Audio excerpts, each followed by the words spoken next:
What I've got here is 2 landscape shots and 2 portraits. And I'm going to kind of go through a few different things, ways I would edit these, what I'm looking for when I am going to be editing. And it's not going to be the same for every photographer. Different people are going to look for different things. They're going to use different tools in different ways. But this will at least give an overview, and I'll try to explain everything as I go. If I'm not doing a good job at it, just let me know, and I'll see if I can't get it better. So, what we're going to start off with is actually resetting this, because I shoot Fuji cameras, and they come with all these fancy different color profiles that you can use and start with, but that's exclusive to Fuji. So I'm just going to go to the linear response, which is just kind of the standard output, absolutely no in-camera or no camera attached processing, anything like that, just looking at the straight up data. And I'm going to end up doing that with all of these pictures, just so it's a kind of even playing field for everything. And what I'm going to look at first is up here with the histogram, where we can see that it's all kind of crushed in, which is really good, because that means I have lots of room to move things around. I don't have to worry about clipped highlights, clipped shadows. I haven't lost detail anywhere. But it's starting out dark, so I'm going to go ahead and just bring that exposure up to around middle-ish, and then use the brightness to push it a little further. Brightness and exposure are pretty similar controls here. The brightness is just a little biased on what it actually lifts. Like, it lifts the shadows higher. So if I go here and bring the highlights all the way, or the exposure all the way up, you can see it's just completely blown out over here. But if I do the same thing with the brightness, it isn't. I can even raise the exposure back up to about where I want it and push the brightness all the way, and there's still more detail there. So it's a little biased towards raising up the shadows as opposed to the highlights. And so I like using that for kind of a more fine adjustment. And I'm not going to touch saturation or contrast just yet. I normally like to work on getting the exposure how I want it, then focusing on any of the coloration type things, and then I'll go do some final tweaks. So it's still pretty crushed in. Everything's more or less midtones. So what I'm going to do from here is actually go to the levels. This is the tool I generally use for this more. And just bring that up, going from the right, pulling the white point down, so that basically you can see pulling it too far, everything goes white. But I'm doing that just to bring up the white point without really messing with the ratio of where everything is. And I'm going to kind of do the same thing with the black point, bring it down a bit, and then let's pull this middle point, because I do want this to be fairly bright. And even just right there, it's starting to look a lot better. And so I'll go ahead, click on the exposure warning just to make sure I'm not really clipping anything. And you can see over here a little bit in the waves, there's a little bit where it's clipping, but it's not bad.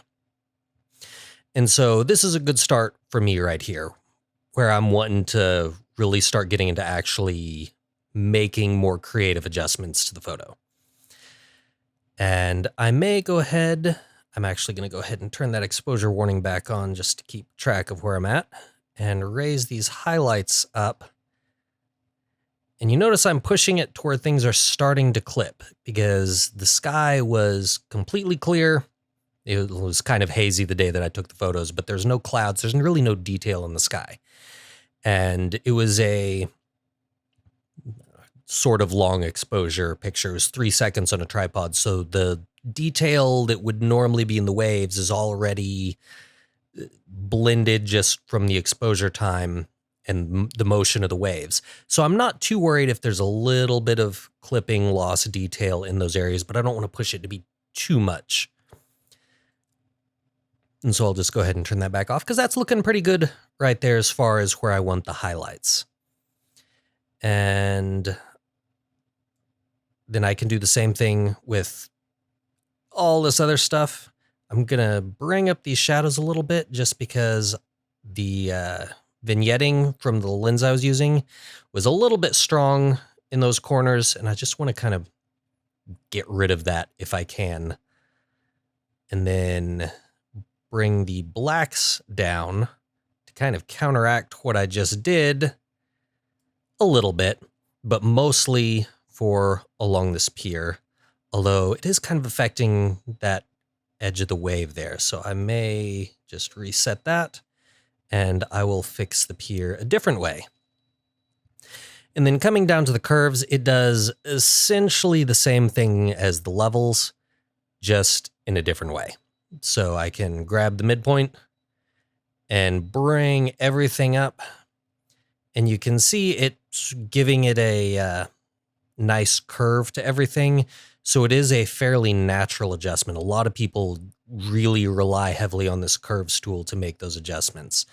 I don't use it as much, but sometimes I will just boost everything up a little bit there just to kind of add to the brightness, again, without pushing the highlights any further into clipping. And then I'll go straight down, push up the clarity a little bit, which with this full screen, you're really not going to see anything with that clarity, just because it's a small screen. So when I zoom in all the way, though, you can notice turn clarity off. And then as I push it up, you'll see a little bit of what it is. I'm going to go ahead and take that to the extreme just to make it a little more obvious. And the same with the structure. Just pull it all the way up to the extreme, and you can see how it really just gives it a crunchy look to the photo. Zoomed out, where you can see it small on a screen, it may not look that bad, but as soon as you get anywhere closer, pushing it that far would. But hopefully that gives you an idea of what it does a little better. It's not quite a sharpening, but it does the same, or it serves the same purpose. So I'm going to bring up the clarity just a little bit, add a little bit of the structure. Again, it was kind of a hazy day. It was a camera on a tripod on the beach in the sand, and I wasn't getting everything perfectly still. So there's a little bit of just camera shake in there that I'm kind of using this clarity to help hide. And then with Capture One, it also has different methods of clarity. And you can see they each affect the curve just a little bit differently. Actually, normally I will just use the kind of the natural when I'm adding a little bit of clarity. But I think for this, I actually like the punch. It really darkens up the underside of the pier there. And I'm going to go ahead and add a little bit of dehaze, which again, dehaze, take it up to the extreme so you can see what it does. It really oversaturates and adds contrast. And again, you take it all the way out, again, you're desaturating and losing contrast. And it's basically just an extra tool for those two things, but I'll use it sparingly in a lot of different shots. I use it very sparingly. And so even I'm going to zoom in 400% here and turn it off and bring it up.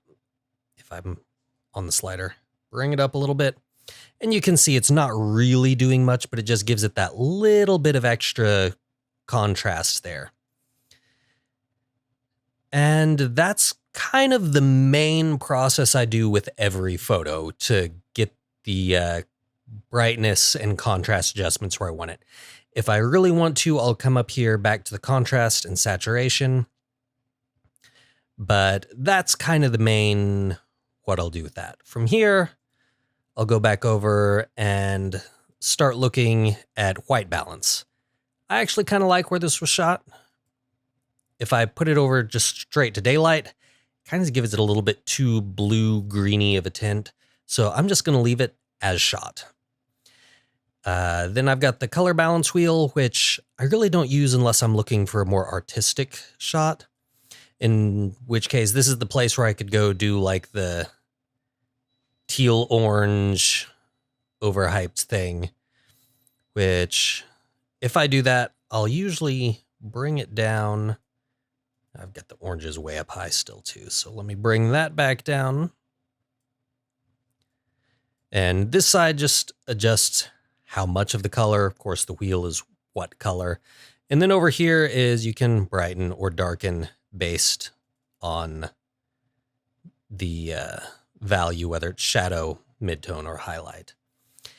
And again, if I'm doing anything with this, I generally try to keep it subtle, and I'll move it back and forth until I kind of find the spot I want. There's really not a whole lot of shadow in this picture for it to affect, though, so that's not doing much. And of course, we've got our color editor down here that I don't really use very much. But say if I wanted to make the blues stand out a little more, I can bring up the saturation. I don't do that unless there's something very specific that I'm going for. And again, usually these are best kept subtle. And so from here, I'm actually going to go into my brushes. And the first thing I'm looking at when I'm doing this is if I'm going to need a brush at all. One thing I want to do, I want to add a little more contrast here in this reflection, just to make it stand out a little more. And then maybe either a little more contrast along the pier or just darkening up the underside of that. Since everything else in the image is so bright, darkening that up will add that contrast back and make the pier stand out more. And then there's this wave over here where there's that shadow that I kind of want to lighten up, because that's just that little bit of dark spot over there with no detail, nothing going on. It feels like it draws the eye too much. So I'm going to start with this wave here. I am going to select negative on the brightness, or no, I want positive brightness. I want to brighten that up. And I'm going to adjust the size of the brush. And you can see the outside ring is the feathering. And the way it works on Capture One is just you're holding Alt and then just dragging the mouse. And so I'm going to give that as much of a feather as I can. And then size the brush itself down to fit about where I want. And then just brush it straight over. And let's see what that does. And I can come up here and it's turn it off, turn it on. That looks like it worked pretty good. It's still a darkened area, but it's not quite as bad. But then I kind of want the opposite for here. So where I kind of did a dodge over there, I'm going to do a burn over here and bring that brush size up a little more and kind of darken up along the underside of this pier here. That may be a little too much, but let me check. Yeah, I think that's a little too much. I could go back and refine everything, or what I normally do is I just come up to the opacity and I'll bring it down until I think it looks good. Double check. Yeah, that looks pretty good to me. And now that I've come this far along, one thing I really like to do is before and after. It's just a sanity check to see where I'm at, because sometimes you get so focused on one detail that you kind of lose track of where you were going. And I've had a lot of stuff run away where I get oversaturated, over sharpened, or just too fixated on one part. And when you go back, open it up, and then get that kind of clarity of looking what it was before, what it is after, and it just looks bad. So that's a sanity check I always do. Check the before, check the after. And this one was really a pretty simple landscape. There wasn't a whole lot to it. If there's anything else, I may do a little bit of cropping just to really center that up. And now that I'm looking at it, It's actually slightly crooked. So a touch there. And then there you go. It's horizon straightened, everything going. And that's about how I would edit the shot. Oh, wait, the other thing I wanted to add into this, adding a little more contrast down into this reflection. Just to kind of darken up. Yeah, I don't think that worked. I'm going to... Yeah, that brightened things up too much. So I'm going to get rid of that contrast and come here to... I don't think darken shadows is going to work much either. Let's try the removal of haze. Haze removal. See if that does what I want. I think that did.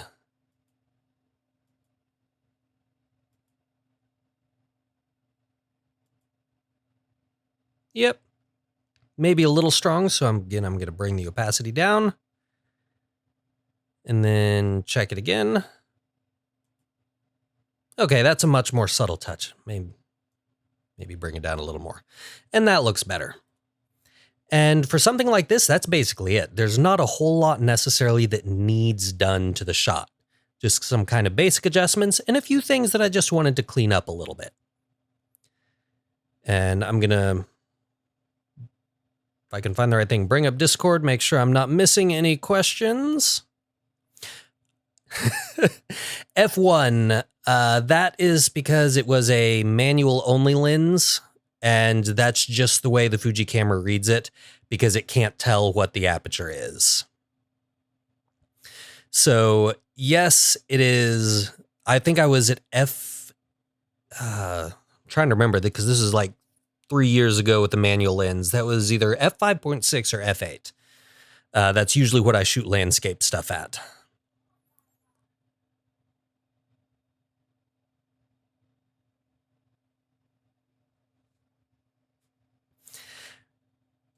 Okay, so back here, and since there was questions a bit on masks, with all these masks that I was doing, okay, that's a bad one to do. Let's go back to the haze. If the keybind for Capture One that I'm using is just M, but it highlights in red, so you can actually see where that mask is. Yeah. This isn't one that particularly has a ton of masking on it, so it's not the best example. But we will get to that with this next one, which also showing at f1 because it was another manual lens. I like using the really cheap manual lenses for fun stuff like this. I think both of those, it was the 25 millimeter that I had on there. And I know it says 25 millimeter, but again, it can't actually tell what the lens is. I had to set that manually and I never bother changing it. But I usually use the 25 millimeter when I'm using one of the cheap manual only lenses. So it's usually right. Again, I think I was at f5.6 for this.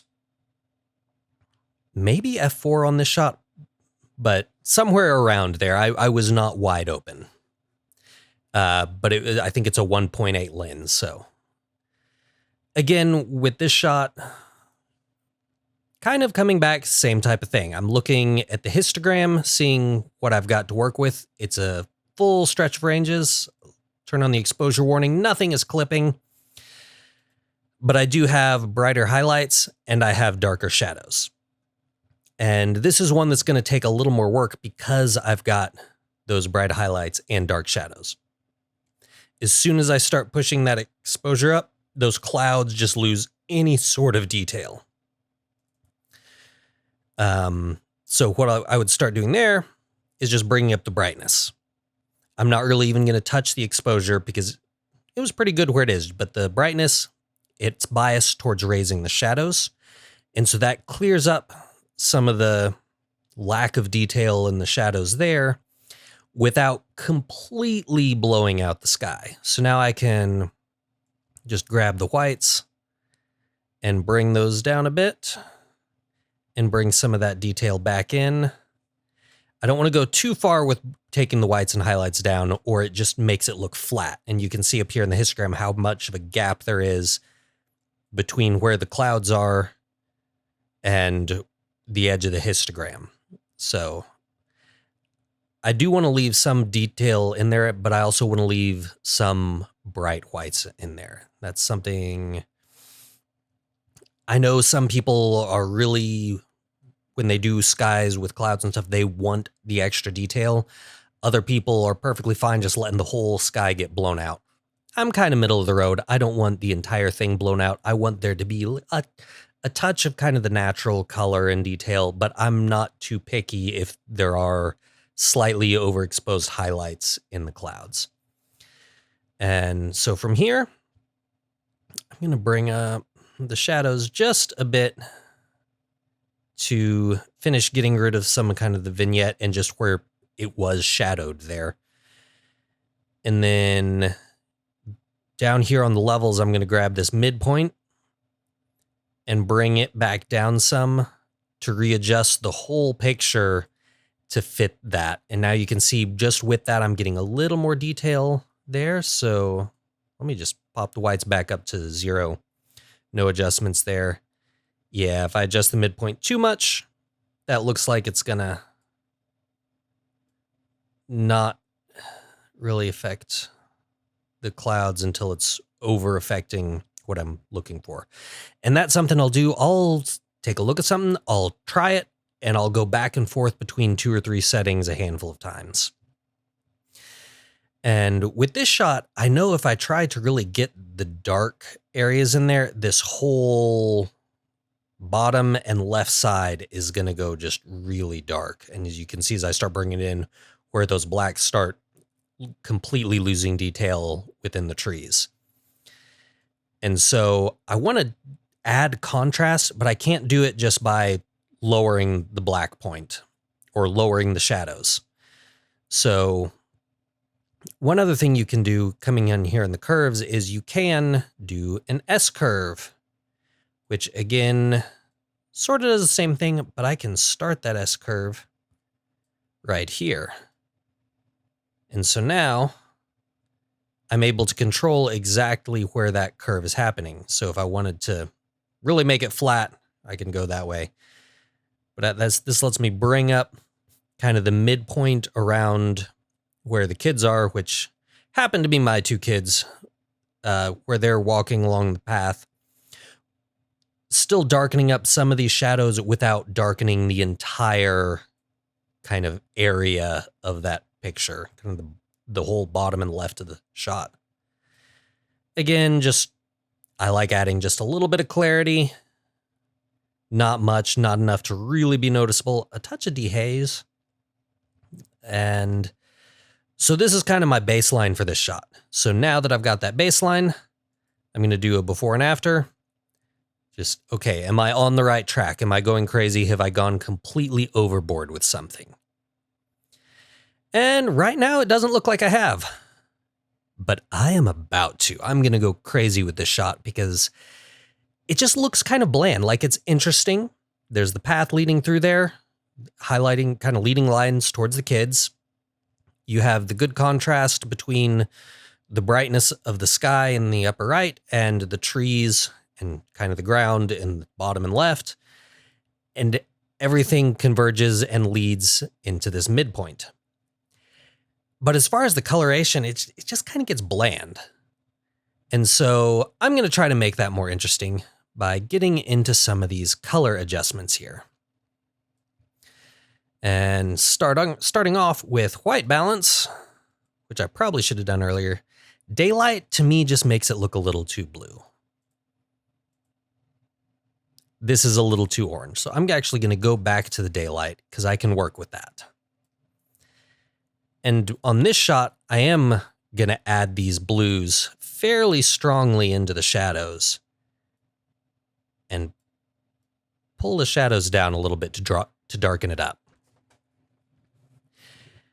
And then midtones, I'm going to come over here, kind of orange reds. I know the teal orange look is really overdone, but when done right, I think it actually does look pretty good. You just can't go completely overboard with it. So I'm going to bring these oranges back up to get some of that summertime color back in here. And then head over to the master, which basically does the color filter over the whole thing. So let's bring that up all the way. And so you can see it just brings that color over everything. And so bring it back down to something reasonable. And from there, I'll put in a little bit of a subtle color. And then adjust the color and see if it really makes any difference, if I like it, if I don't like it. I think kind of going on the red looks okay. Then there's still a lot of green just everywhere. So I'm actually going to take the greens and drop the saturation of just the green channel a little bit. And maybe drop the brightness as well. And let me see. Sometimes adjusting the hue works, sometimes it doesn't. So I'll go to both extremes, see if I liked any better than the other, and I may adjust that a tad. I don't know if that's even really noticeable. And so from here, I've kind of got what I want with the coloration. Again, do a quick sanity check. Before and after. Coloration looks okay to me, but it is still looking faded. So I'm going to see if I can fix that now. I still don't like just dropping or pulling the black point up. That's not helping. Let me see if I can brighten up the image and then pull that black point in. Nope, that's even worse. So, gonna get it about where I was. And here is where I'm gonna add in contrast. Again, I don't want to go heavy-handed with it. You start adding in too much, it starts looking bad. So 5 or 6 on the contrast. Again, I like being subtle with things. And then saturation, I'm actually going to bring in a little more. Maybe not too much. And then I'm actually going to try bringing a little more clarity. Let's make sure that's not over sharpening everything. Yeah, that's not too bad. And vignetting. I'm actually going to use the vignette tool to brighten up just those outside edges. That honestly, I think, helped more than all the other stuff I was trying to fix the shadows there. But again, by adding that contrast, that kept it from having too faded of a look. And so now I can come in here with these brushes and really have some fun with them. Let's start. I'm just going to do some haze removal. Actually, I'm going to hold off on the sky for now because there's a fun tool here. So I'm going to go just with the burning and darken up kind of this tree line a little bit. Give a little bit of separation. You can see kind of on the right end of the shot, there was some lens flare, and that's really, I think, was just desaturating and decontrasting the entire shot. So I'm just going to darken up that tree line and kind of that field a bit and let it match these trees, kind of give it a mirror on that side as far as contrast goes. And then basically the opposite, I'm going to do a dodge just along this path. And pull up the mask, and you can see I've gone up there a bit too high. I will fix that in a minute. Go ahead and get this whole path.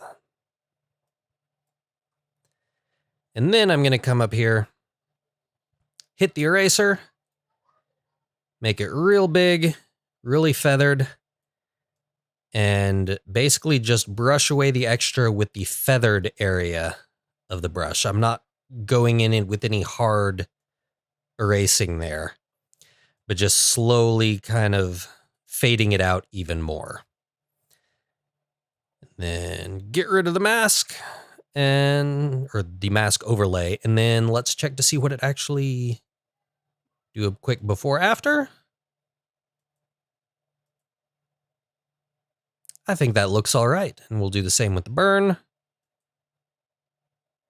Again, I think that's really helping draw the image to the center as being the brighter point, as opposed to getting brighter the entire way. Now, for the fun thing with the sky, we have an enhancement called Deep Sky. And if you wonder what Deep Sky does, as it loads, it does that. It basically adds extra contrast. And I can actually go over here because I'm on that Deep Sky layer, and you can see it bumps up contrast, brings down highlights, and brings up the whites. And that is the only... Oh, and that adds a lot of clarity. So I normally don't like the look of that straight as is when I brush it on something.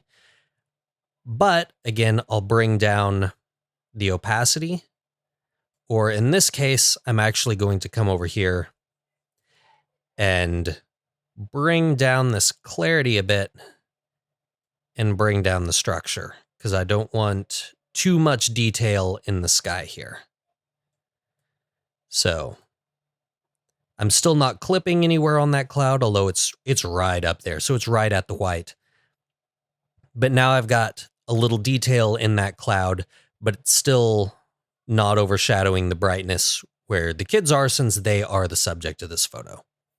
And once again, I'm going to just do a before and after, and just with the full image, and take a look. And maybe not my best work, but I do like where that has ended up at. Maybe I could have gone a little heavier on different coloration with it, but I kind of like where that one ended up. And so once again, I'm going to jump back over to Discord to see what other questions. Masamune, I'm sorry I'm butchering your name. That is Capture One. And yes, they do work in Lightroom the same way.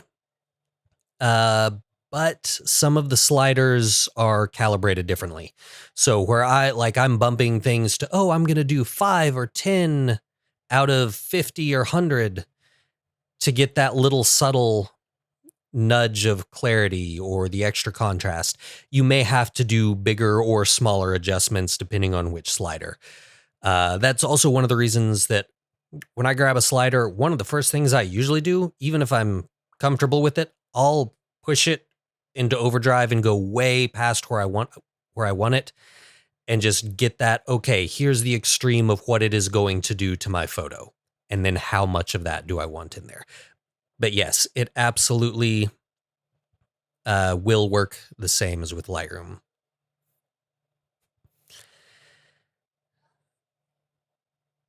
And other people have already answered that for you. So, yeah, you got multiple answers. We got a great crowd here. And so I guess that's kind of the two main landscape things I had here for this. Oh, I guess one other thing that I'll show off. Usually when I am editing, there's a little button there to click that gives you the bigger border. And this is how I'll normally edit, because I can sit at my screen and zoom in and zoom out and make you all seasick doing that. But for me, it's okay, here's where I'm at, and I'm not worried about trying to get a bigger picture. And this way, especially once I'm done, I'll go hit the if I can talk today, I'll turn the background black to get a feel, okay, the image stands out, nothing's getting just murky with a darker background. It's not too bright, everything in the whites. And then I'll go and do the same thing with the white. The brighter white background is going to make the whites in the picture stand out less. So I'll do this, and it's like, okay, the picture is bright enough. I can put it on a white background and it is going to look good. And then I go back to the medium because that's where I edit, because that gives me a neutral point. I want the brights brighter than that. I want the darks darker than that. And so it's just something I do. There's really no right or wrong with that. And so now to get on to the portraits. This one, as you can see, the f-stop is actually correct on this. With studio portraits, I really don't use the manual lenses. I think both of these I used. Okay, this one I had a 33 millimeter on. This one, yeah, both of these I was using the 33 f1 point. I think it's an f1.4. Yeah, that's one thing with Capture One. It has the stats down at the bottom. On these wider ones, it'll show you right there. But when you have it in portrait mode, it doesn't show you until you zoom in, and then it shows you the last bit. I guess it's just the size across the screen. I don't know. So anyway, going in with the portrait. And I guess I forgot to do this the last one, but go back here to linear response. So we've got a neutral starting point. And this was shot under strobes. One of the big things I try to do when I'm working with strobes is to not overexpose the skin, because it is very easy when you have a big flash in someone's face to get way too bright on their face while the rest of the shot is in shadow. So most of my studio portraits start out underexposed, and that is intentional. Because I've had some where I overexpose, and when you get really overexposed with that, there's just not much saving it. So I'm going to bring up that exposure, kind of give it a nice mid-range, and see it's starting to look a little odd there on the skin, but not too bad. I'll bring it down just a little bit. So a little over a stop and a half of a boost. And then bring it up a little more with the brightness. And I'm actually going to bring down the whites a little bit. I'm not seeing if that's doing a whole lot here on our face. Let's zoom in all the way. And there it goes. There it loads. So you can see bringing down the whites all the way. Even bringing it down that much, it's not doing a whole lot. Just kind of along the bridge of the nose and the cheek area, you can see it's bringing it down a little bit. Main thing is I don't want that to wind up getting too overexposed and looking too flat and untextured. And so then I'm back to doing the same thing with the levels. Again, I edit a lot of my photos in the same way, at least in the very beginning. I do a handful of similar adjustments, or at least go down the line with the same tools. And with this one, where I am looking for a lower key, I can start bringing, where you see all the blue with the shadows losing detail, I can start bringing that in, but typically I wait a little more till the end. I'll bring it in just a little bit. I don't want to get too much detail loss there. And again, I could brighten up there, but then you start getting weird patches on the face. So I'm not going to do that with the whites. And again, back to with the curves, you can raise or lower. I actually think I am going to bring this down a little bit because I am going to go for a little more stylized of a look with this portrait.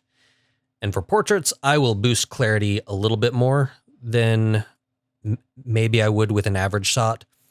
But I try not to add in a bunch of structure, because you start adding structure in and you start getting that really crunchy, gritty look to a face.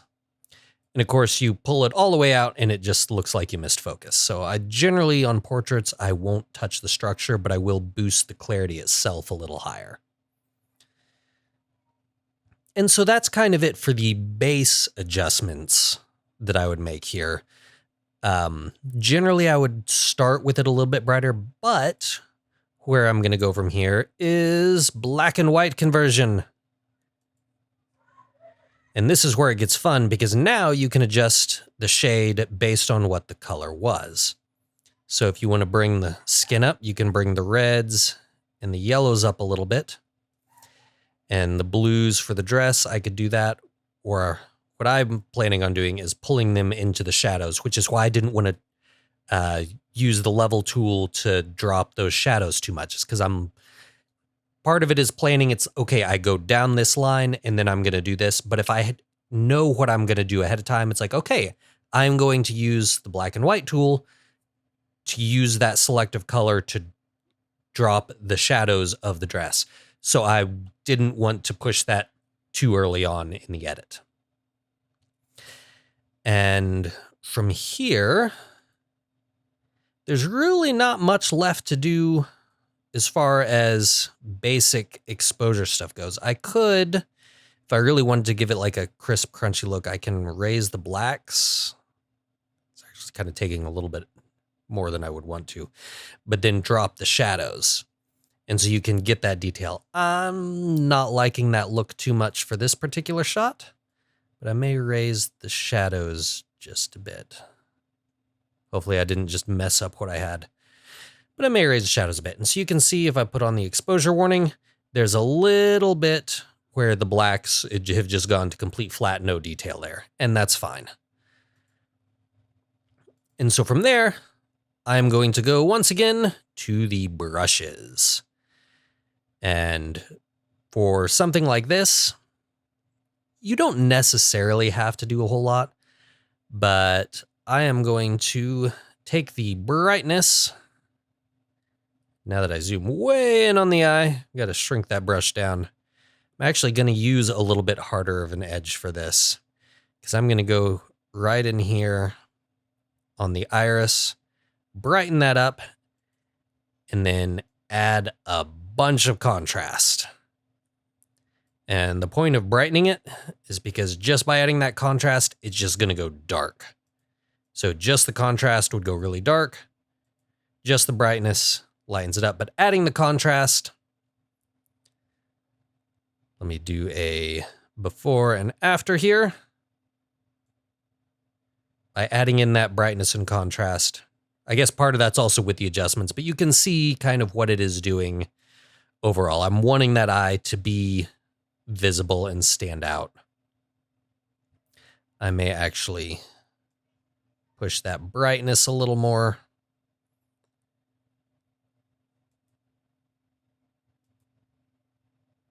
And so you can see kind of before and after. That's making the iris a lot more visible right there. And so from here, yeah, just kind of do the basic dodge and burn. So with this, I'm essentially just following where the shadows already are, kind of along down the side of the spine. Notice I'm not going straight on top of where kind of her shoulder blades is sticking out because I don't want that shadow to get too dark, but I'm bringing the rest there to match it a little bit. And yeah, then run on into dodging, and I'm actually going to hit the spine itself a little bit. And I thought about doing it with the hair, but I'm going to hit the shadow recovery for the hair, and this just raises the shadows. So with shadow recovery, I can go here and just run it all over the face, and only the darkest areas are getting affected. You can see most of the skin on the face is unaffected. So the shadow recovery is great if you don't want to boost everything, you just want to lift the shadows. So let me clear that and go back to do what I actually wanted, which is just a little bit of a touch on the hair. And we'll see how that looks. Oh, I'll just put it in the dodge. Okay. Undo. May have to undo it a couple times. Because, there.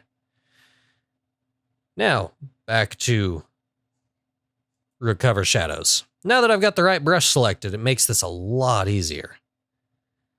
So, and again, I'm not worried about being overly heavy with it so long as it's in the right area, because I can come down and adjust the opacity pretty low, which is the goal. I guess I'll go ahead and show before and after. You can see that having it too strong is enough to really brighten everything, but drop that down to 15 or so %. And it is a lot more subtle of a touch on the hair. And then normally this is where I would show kind of the clone tool, but she doesn't really have a whole lot of spots on the face. But for capture one, Q is the hotkey. I'm not sure what it is on Lightroom on the top of my head, but basically it gives you a little brush to spot heal, which not a whole lot here. She had fairly smooth, clear skin. It was great, but the background did not. It was wrinkly. That's something you can still use that heal tool for. You can go kind of a bigger, broader brush and cover that whole wrinkle. And there you have to be careful because it's trying to say her hair is there. So let's go there-ish.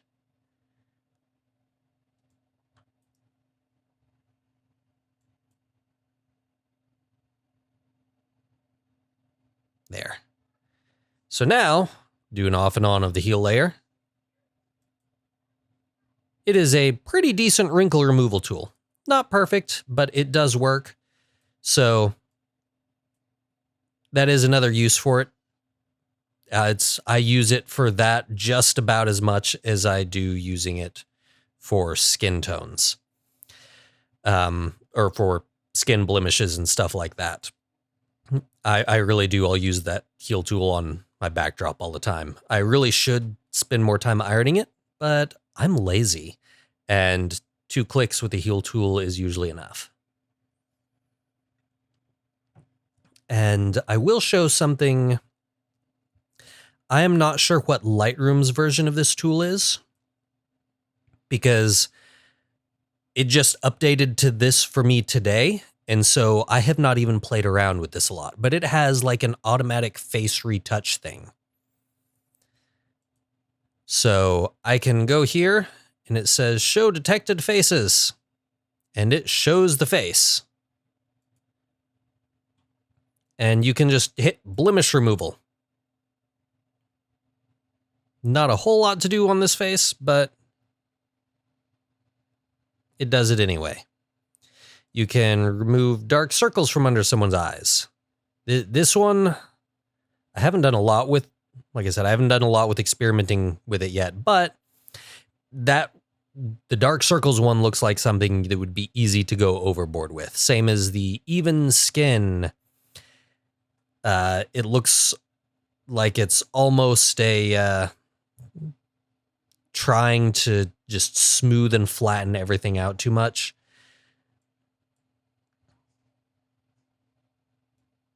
And so overall, between no impact and full retouch there, you can see it does smooth things out a little bit. Contouring, that's basically adding extra contrast into the shadows there. Retouching teeth is not going to do anything because her teeth are not showing, and the retouch eye essentially is doing what I already did, with brightening and adding a little bit of contrast, and you can extra whiten the whites of the eyes if that's something. And so that's just an interesting, fun little tool that I have not really played around with, but I'm pretty sure I think Lightroom actually had something like this first, so you Lightroom people will probably have a better idea of that tool than I will.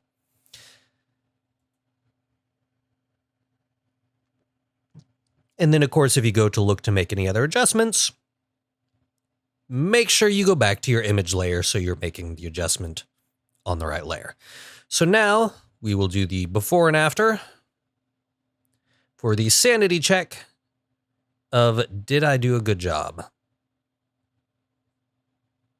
I think I may have over brightened, especially on the face there. So a quick fix for that.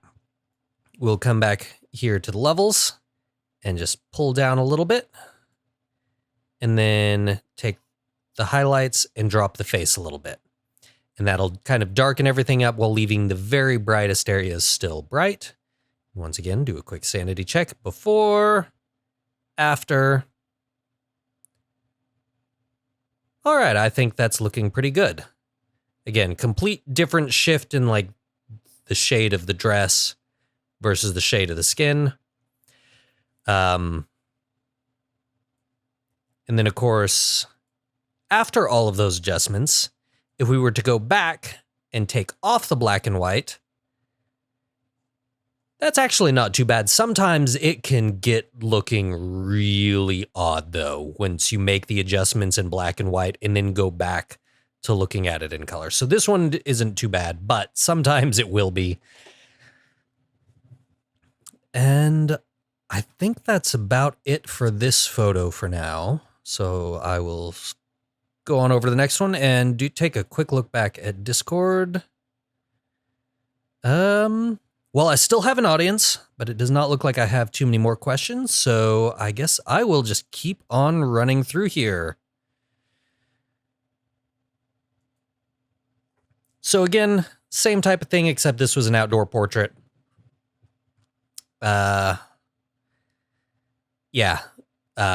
Still kind of hard light, direct sun, or, well, direct sun. It was in the woods, but in a beam of sunlight. So it is still that brighter highlights, much darker background. One thing to keep in mind when you're doing any type of shoot in the woods is there is going to be lots of green, whether it's just the background or reflected on the skin of the person. There is going to be lots of green. So getting started, I'm going to go to the linear response just to keep this thing even with everything. And then again, my first adjustment is just that basic. And see, I can't even really push the exposure because that's really making the face look odd, even if it's brightening up the background. So with here, I'm going to push the brightness up a little bit until the face is at the level that I want it.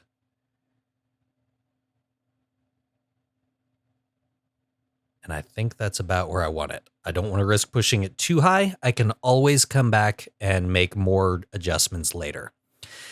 And so with this, you'll notice a lot of that histogram, it is towards the darker end. If I put on the exposure warning, nothing's really clipped into the shadows over here, but you can see it's getting really close. If you look at this area of the histogram, when I run the cursor over it, you can see where those lights are showing up, this bottom corner there.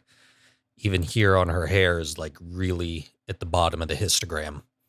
But that's okay, because the face and the highlights on the face are all up in kind of the mid-upper area of the histogram. That's about where we want it. So I've got brightness about where I want it. Can I boost these highlights any without going overboard?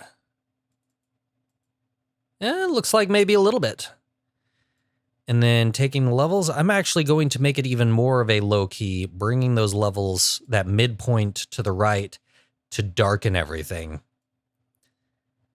And then here's where I'm going to raise up the black point a little bit and drop the shadows. And so that'll add a little more depth and darkness into the shadows while still keeping that detail.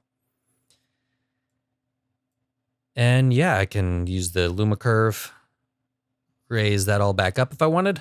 I can really pull it down, then you're just getting the face. I think with this, I actually will push it back up a little bit. That's, again, with the curve, you're able to raise the midpoint here or wherever you click on there without necessarily affecting the brightest of the highlights and pushing those over. So this is really useful. Obviously, if I push it too much, I'm starting to clip on her forehead. So I don't want to push it very much. I got to keep it subtle. And again, I'm just going to throw on some clarity. I'll go ahead and try out, see what the punch method versus natural. Doesn't look like it's doing a whole lot. Kind of darkening up the face a little bit. I'm just going to leave it at natural. And I don't think I'm even going to touch the dehaze on this one. So I've kind of got my basic adjustments here. And so then I go back to white balance. I do kind of like the look it's giving me.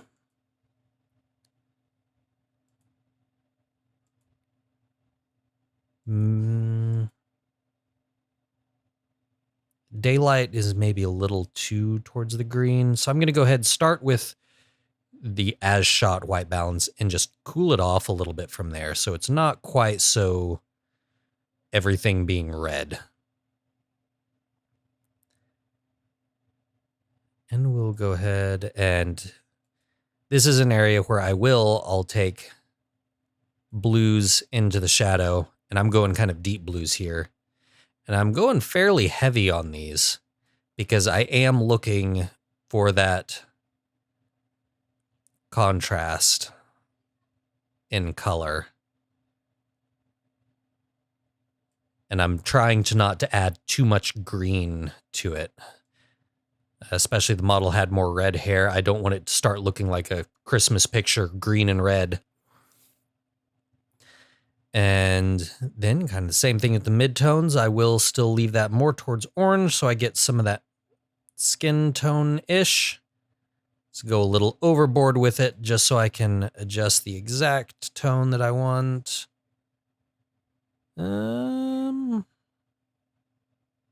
Yeah, having a little bit towards the pinkish should be good. And then just drop that down and find kind of a natural point. I don't want to raise it too high and really have everything start looking orange again, but I want to balance out all the blue that I put into the shadow. And so here's where I'll get into the color editor, and I'm going to desaturate some of these greens just a little bit because I really don't want, and I'm going to shift them a little bit towards the yellow. I don't want it to be a super dark green here in the background. I don't want the color of the leaves and stuff to stand out. And so now that I made some of those adjustments, now it's really just starting to look dark again. And going up against the black background, it's not too bad, but up against the white background, I guess it's still not too bad. I think it's mostly just because the face is in the very top of the photo, whereas everything below is a little darker. But I don't want to raise that up because then I'm going to lose contrast. So one thing I can do at that point, I'm going to change this to a 4:5 crop and cut out some of the bottom of the photo so that it looks slightly more balanced. And that is absolutely the reason I have cropped photos before. It's like, I can't figure out how to balance it with all that. It's just not quite right. I'm just going to crop that out now. And it works. And I am going to see if I can boost the exposure. Maybe not the exposure too much. Raise some of that up a bit. Add in some contrast. And so at this point, once you've done the basic adjustments, you get the colors done. At that point, it really is just kind of fine-tuning everything. And I can come into the brushes. I can use, they have an iris enhance, which it's essentially what I did on the last portrait. It's adding in contrast, saturation, brightening things up. I didn't add saturation on the last one because it was black and white, but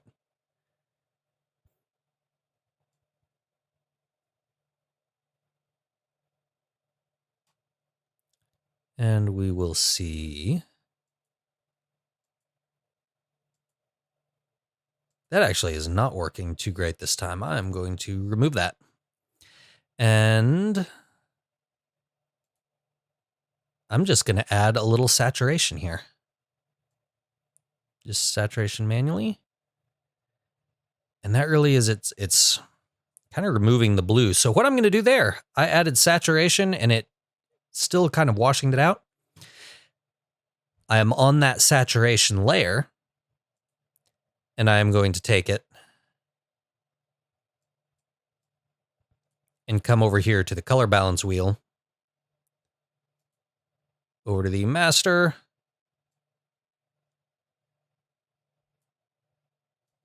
and bring it back to a blue.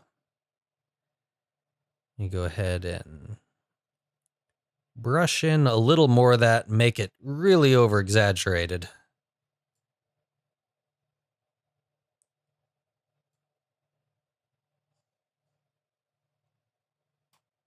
Now that is way over exaggerated, but I can see what color it is. Now I bring it back down until I'm just getting kind of a hint of it. And I can always come back and drop the opacity down there. Let's see where I'm at. I think I'm still losing. Yeah, I don't think that's working. It's. Let me see if just adding a little bit of contrast in here will help then. And sometimes it's like this. You make an adjustment and you'll make basically the same adjustment 3 times in 3 different ways until you find which one works. Usually the iris enhance works great for portraits. This particular shot, I think just because of where she was looking or the way the sun was hitting, that it's all brighter and more washed out. There's less color there to enhance. That particular tool did not work. But it looks like just adding a little bit of contrast just to the eyes. That's what worked this time. And yeah, that's essentially what I'm doing. Again, I'm going to come up to the face for any retouching. This particular model, I think she did have a little bit more, but she's just really good with makeup. So you can kind of see a couple little bumps there. We'll go ahead and pretend like we're doing something effective just so I can show, because especially where these are in a more shadowed area, sometimes it can be harder to get everything just right and lined up. Like you can see there, that adjustment is not quite fitting the pattern of shadow. That's a little closer. And so sometimes that you just kind of play around with it until you can get it to line up and fit. And say we're going to pretend this little specular highlight here happened to go across that hair.